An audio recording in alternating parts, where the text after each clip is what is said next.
Hai guys, jadi gimana sekarangnya nasib Indonesia setelah kalah 4-0 dari Jepang? Malam ini kita akan tanding lawan Arab Saudi.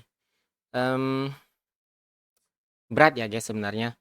Laga kandang kita ini kita harus menang ya di 3 laga kandang terakhir lawan Arab Saudi, Bahrain, dan China itu kita harus menang. Kita nggak bisa, bukan kalau seandainya kita seri sekalipun ya teman-teman ya. Em, Misalnya kita seri lawan Arab Saudi akan sangat sulit ya untuk berada di peringkat ketiga dan keempat itu. Karena tim lain juga tentu sedang mengalami peningkatan performa. Saat ini performa yang sedang turun itu ya kita dan Bahrain gitu. Mmm, Kemarin kita kalah 4-0, ya udah nggak usah dibahas, sudah berlalu ya teman-teman ya. Cuma yang mau gue bahas itu adalah apakah nanti Eliano akan main atau dia dicoret lagi, gue juga nggak tahu. Mmm, Gue harap Eliano kali ini dibawa ya teman-teman, karena Eliano termasuk salah satu pemain yang bisa jadi, bilanglah kayak pemain kunci sebagai pengganti pun oke lah kan ya. Jadi jangan diparkir lagi, jangan ditinggal lagi, percuma dong dia dipanggil jauh-jauh datang dari Belanda ke sini hanya untuk dicoret gitu. Rasa-rasanya itu nggak adil ya. Minimal di bangku cadangan gitu. Karena pemain-pemain lain juga ada di bangku cadangan. Kenapa nggak ditaruh di bangku cadangan aja gitu? Jadi punya banyak opsi. Gua nggak paham dengan prinsipnya STY. STY pelatih bagus, tapi terkadang egonya terlalu tinggi dan dia sangat keras kepala ya. Terlepas dari itu, ya dia memang yang tahu tentang pemain tersebut, mulai dari latihan sampai ke area bermainnya. Tapi kalau dibilang dia nggak cukup baik untuk ada di timnas, kenapa waktu itu dipakai, dinaturalisasi gitu, dipanggil? Kalau memang nggak cukup baik untuk ada di timnas, ya nggak usah dipanggil gitu kan, karena Belanda Indonesia itu nggak dekat ya. Dan dia udah jauh-jauh datang kemari, mau mengorbankan waktunya, terus nggak dimainkan. Bahkan kalau nggak dimainkan sekalipun, taruhlah seperti Shen Patinama nggak dimainin teman-teman ya. Tapi ada di bangku cadangan. Ini malah nggak dipakai ke bangku cadangan gitu. Rasa-rasanya nggak baik kalau seperti itu ya. Karena untuk seorang pemain bermain untuk negaranya itu penting. Kalau seandainya dia dipanggil terus dicoret, tentu itu akan jadi beban mental tersendiri. Ada dua jenis tipe player ya teman-teman. Kalau dia seperti itu maka dia akan termotivasi untuk membuktikan di latihan kalau dia layak untuk bermain. Tapi kadang-kadang itu juga jadi bumerang, bisa jadi beban mental bagi pemain tersebut dan mentalnya bakal rusak dan karirnya juga bisa eh, hancur ya. Jangan dianggap sepele gitu. STY juga harus mikirin psikologis pemain. Bagaimanapun seorang pelatih itu pelatih yang bagus dan lengkap itu ya dia harus mikirin pemainnya. Psikologis pemain itu harus dipikirin. Kita udah banyak melihat contoh-contoh pelatih yang bagus, yang top, yang dia dekat dengan pemainnya dan dia mikirin psikologis pemainnya. Kalau memang seandainya nggak suka dan nggak mau ya udah langsung ditendang dan dibilang gitu. Jangan dicoret terus nggak dibawa. Kalau memang udah dipanggil ya udah dipakai gitu. Minimal di bangku cadangan ya guys. Dan ya kalau dibilang dia nggak cukup baik ada di timnas, kenyataannya ya teman-teman, ini kenyataannya. Dia bermain di Liga Top Eredivisie. Jadi top tiernya Liga Belanda. Walaupun dia bukan pemain inti dan dia adalah pemain pengganti, tapi dia masih dapat menit bermain di klubnya gitu. Walaupun klubnya itu bukan klub besar kayak Ajax atau Feyenoord, tapi dia itu main di Liga Belanda yang tingkat atasnya, paling atas dan rasanya kalau dibilang dia nggak cukup baik ada di timnas, mau dibandingkan dengan siapa? Kalau pemain yang main di Liga Belanda, Liga top tiernya nomor satu Belanda, walaupun sebagai pemain pengganti, dan dia masih dapat menit bermain dibandingkan dengan pemain yang main di Liga 3 Inggris atau main di liga lokal, rasa-rasanya aneh gitu. Dia nggak lebih baik dari mereka gitu. Aneh rasanya ada pemain yang bermain di top tier Liga Belanda, nggak lebih baik dibandingkan pemain yang bermain di Liga 3 Inggris, di bawahnya Championship, atau yang bermain di bukan 5 top Eropa, di Liga 5 top Eropa, karena Eredivisie termasuk 5 Liga top Eropa lah ya. Selain Prancis, Portugal, Belanda, gua rasa itu termasuk ya dari 6 liga yang ada yang 3 liga besar kayak Spanyol, Inggris, Jerman, Italia lah 4, berarti termasuk 7 lah. 7 top Liga Eropa, guys. Gimana dia bisa dibilang nggak cukup baik ada di timnas gitu.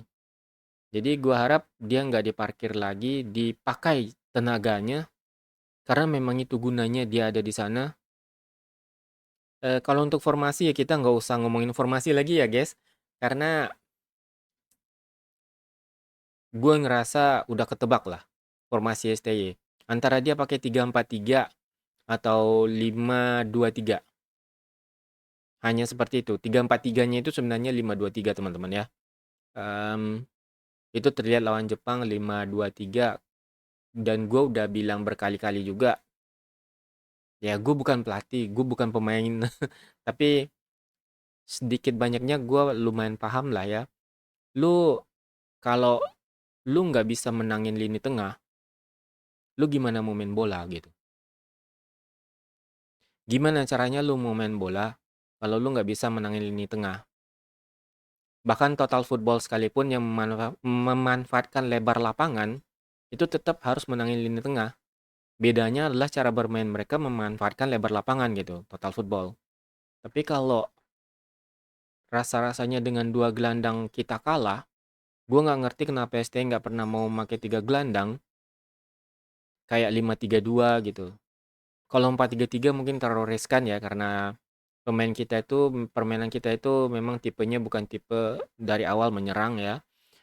Kita memang lebih suka menguasai bola dari belakang pelan-pelan ya. Seharusnya memang seperti itu karena memang pemainnya juga gitu. Tipe pemainnya kita nggak punya gelandang kreatif yang bisa mengubah pertandingan atau tempo pertandingan atau mengontrol lini tengah. Tom Haye itu bagus tapi bukan jenis pemain seperti itu.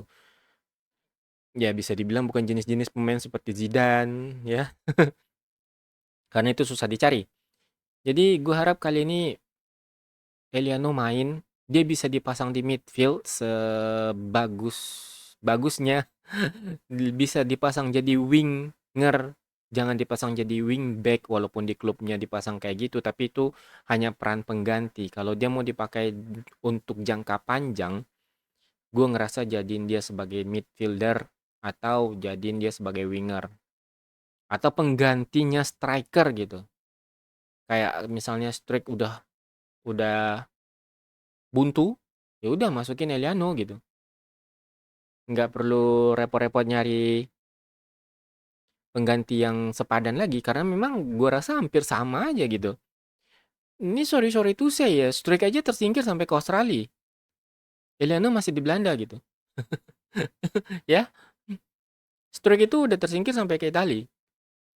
Ragnar main di Belgia. Belgia masih liga top ya guys. Liga Belgia cuma nggak setop Liga Belanda gitu. Jadi selanjutnya untuk Indonesia ya kita harus menang. Lawan Arab Saudi nanti malam kita harus menang teman-teman ya. Nggak ada pilihan lain. Nggak bisa nggak 3 laga kandang kita harus menang karena kita akan upayakan dapatkan 12 poin dari pertandingan yang kita punya. Nanti 2 laga tandang lawan Australia dan Jepang ya. Kalau lawan Jepang terus terang ya guys, mereka itu udah beda level. Jadi kalau kalah kemarin 4-0 itu jangan dicaci maki karena memang ya udah beda aja gitu. Walaupun gua ngerasa Jepang kemarin itu nggak sekuat ketika awal-awal mereka main di awal-awal kompetisi ini. Karena di awal-awal mereka gila banget, Cok. Sementara ketika kita main lawan kita, kita masih bisa memberikan permainan yang cukup bagus. Hanya aja yaitu pengalaman bertanding itu segala-galanya, guys. Ya, pengalaman bertanding mereka, jam terbang mereka yang ada di Liga Eropa, seluruh pemain mereka itu rata-rata ada di sana. Ya, walaupun kita juga ada Liga Eropa, tapi mereka di liga topnya ya. Mau gimana lagi? Terus soal kabar baiknya adalah satu lagi oleh Romani. yang datang ke Indonesia kemarin dan gue baca juga di berita walaupun kita kalah 4-0 lawan Jepang kita masih punya kesempatan dan dia cukup yakin ya dengan prospek timnas kita eh, untuk membela timnas. Gue seneng dengarnya walaupun butuh waktu yang lama ngebujuk dia, tapi kemarin mungkin karena dia nonton bagaimana supporternya Indonesia, bagaimana timnas kita, mungkin hatinya udah klop dan gue ngerasa kita butuh striker seperti dia. Sekarang tugas kita ya bermain sebaik mungkin. Kita sebagai pendukung support. Terus dan satu lagi ya kita butuh gelandang seperti yang gue bilang terus-menerus kita butuh gelandang. Kita butuh gelandang banget. Karena kalau nggak permain kita gelandangan, Cok. Ya, kita butuh gelandang yang bagus. Nggak bisa dapat playmaker, kita punya Tom Haye. Kita cari gelandang bertahan yang hebat. Yang bisa nutup ruang, guys. Karena kemarin itu kelihatan celahnya banyak banget ya lawan Jepang. Ya oke, jadi sampai di sini kabar baiknya yaitu gue seneng oleh Romani udah mulai datang. Gue ngerasa kedatangan Kevin Dix kemarin itu ngebuka jalan bagi pemain-pemain yang gue bisa bilang ya top lah ya untuk liga-liga Eropa di top 7 liga Eropa untuk mereka mau ngelihat timnas kita gitu. Kevin Dix itu kayak ngebuka eh, jalan dan pandangan pemain-pemain keturunan lainnya untuk mau bela timnas kita. Banyak pemain-pemain lainnya yang ada di liga top Eropa yang mungkin sekarang-sekarang masih ragu tapi begitu nanti ngelihat kita punya pemain yang cukup bagus, ya udah jalannya kebuka. Asal tergantung bagaimana kitanya gitu. Terus untuk STY ya ini pertaruhan terbesar dia ya teman-teman ya. Lawan Arab Saudi mau nggak mau menang 3 poin. Nggak ada seri, Cok. Gue bilang nggak ada seri, Cok. Nggak bisa seri kita. Untuk STY ya dia sendiri yang bikin dirinya dalam tekanan sebenarnya. Terutama ketika lawan China. Eh saat ini itu resiko yang harus dia tanggung sebagai pelatih kepala dan dia ngerti itu. Dia pasti tahu. Ya udah, biarin aja. Kita support dia, kita support timnas. Doakan yang terbaik. Mudah-mudahan kita bisa menang lawan Arab Saudi. Bye, see you. Assalamualaikum.